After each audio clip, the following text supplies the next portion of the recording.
समुद्र के तल में दफन वो इतिहास की अब तक की सबसे रहस्यमयी और दर्दनाक घटनाओं में से एक है। अपने समय के आधुनिक तकनीकों से परिपूर्ण वह अपने पहले ही समुद्री यात्रा में अटलांटिक महासागर में डूबकर करीब 4 किलोमीटर के दायरे में बिखर गया, जिसमें 1500 से भी अधिक लोग मारे गए और अपने पीछे छोड़ गए अनगिनत शक और सवाल। टाइटैनिक, जिसे सदी का सबसे विशाल और कभी ना डूबने वाला जहाज कहा गया था, यह जहाज किसी आलीशान महल से कम नहीं था।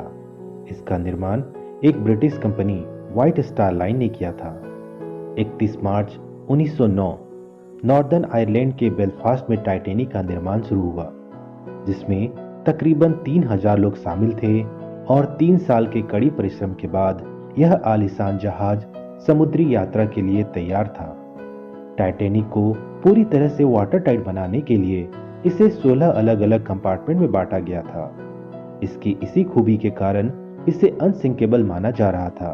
2 अप्रैल 1912 को टाइटैनिक, जिसे 3 क्लास में बांटा गया था, बनकर तैयार हो गया और 10 अप्रैल 1912 में टाइटैनिक अपनी पहली यात्रा के लिए 1316 पैसेंजर्स और 913 क्रू मेंबर के साथ इंग्लैंड के साउथहैम्पटन से न्यूयॉर्क के लिए रवाना हुआ।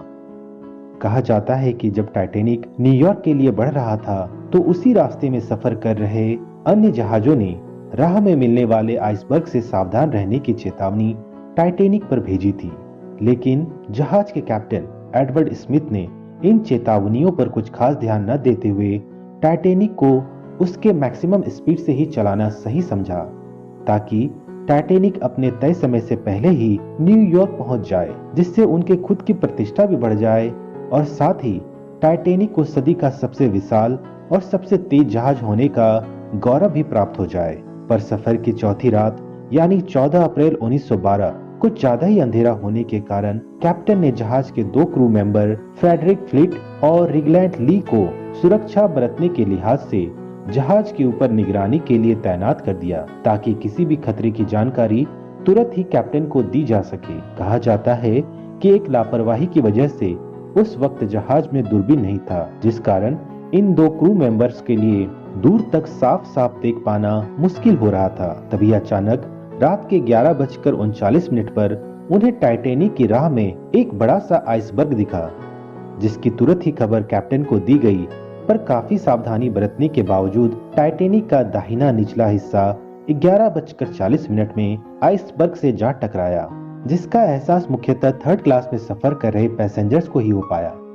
बाकियों को तो इसकी जानकारी तब हुई जब टकराव के बाद टाइटैनिक को एक जगह पर रोक दिया गया। जल्द ही सभी पैसेंजर्स में भय का माहौल बन गया। टक्कर का असर इतना अधिक था कि जहाज के निचले हिस्से की प्लेट को ही चीर डाला और उस जगह से कीलें बाहर आ गई। कीलें बाहर आ जाने से आपस में जुड़े प्लेट्स सरक गई और फिर पानी काफी तेजी से अंदर आने लगा। कुछ ही समय में पानी 3rd क्लास से भरता हुआ सामने की 5 कंपार्टमेंट में फैल गया। हालात को समझते हुए यह निर्णय लिया गया कि जल्द ही पैसेंजर्स को टाइटैनिक से निकालकर लाइफ बोट पर शरण लेना होगा, क्योंकि जहाज जल्द ही डूबने वाला था। दुर्भाग्य से जहाज पर सवार यात्रियों के अनुपात में लाइफ बोट्स नहीं थे। उस समय केवल 20 लाइफ बोट्स ही जहाज पर थे और घबराहट में एक लाइफ बोट, जिसकी क्षमता 65 पैसेंजर्स की थी, उसमें केवल 28 से 30 ही पैसेंजर्स को बैठाया गया। वहीं दूसरी तरफ जहाज के 5 से भी ज्यादा कंपार्टमेंट में पानी भर जाने से जहाज का अगला हिस्सा तकरीबन 15 डिग्री तक डूब चुका था, जिससे जहाज का पिछला भाग ऊपर उठने लगा, जिस वजह से जहाज के बीच वाले भाग में दबाव बढ़ता गया और फिर टाइटैनिक बीच से ही टूटकर अलग हो गया। टाइटैनिक, जिसे अनसिंकेबल माना गया था, मात्र 2 घंटे 40 मिनट में अपनी पहली ही यात्रा में अटलांटिक महासागर में समा गया। इस दुखद घटना में 1517 लोगों की जान चली गई, जिसमें से अधिकांश लोगों के डूबने से नहीं बल्कि -2 डिग्री सेल्सियस के ठंडे पानी में जमने के कारण हुई। टाइटैनिक के डूबने के बाद लगभग 713 लोगों को बचा लिया गया।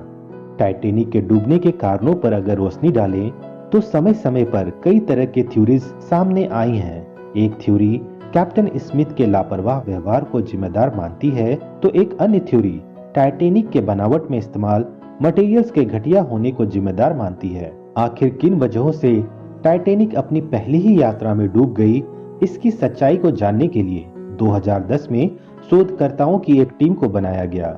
इस टीम ने आधुनिक टेक्नोलॉजी का इस्तेमाल करते हुए टाइटैनिक के डूबने के जगह के आसपास 15 किलोमीटर के दायरे को रडार तकनीक से अध्ययन किया।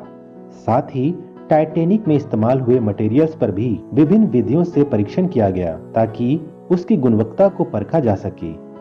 2 साल के कड़ी मेहनत के बाद 2012 में इस टीम ने अपनी रिपोर्ट तैयार कर ली, जिसके अनुसार टाइटैनिक के डिजाइन में कहीं कोई कमी नहीं पाई गई और न ही इसमें इस्तेमाल मटेरियल्स में ही कोई कमी थी।